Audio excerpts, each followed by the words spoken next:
Guys, funny comment.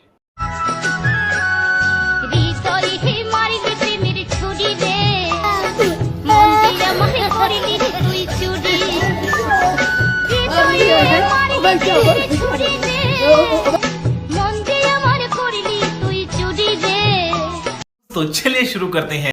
Melon ফুটো হয়ে গেছে বোধহয়। আরেকটু হলে আপেল কাটে যেত।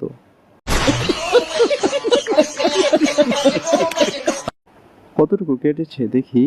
शाबाश बेटा बहुत बढ़िया শোনা গো আমার খুব কষ্ট যে বলো তাতে আমার বাল ছেঁড়া গেল। আমার নিঃশ্বাপ মনে জানতে চাওয়া এখন ওখান থেকে দুধ বের হবে নাকি রক্ত। মধু মধু রসমালাই রসমালাই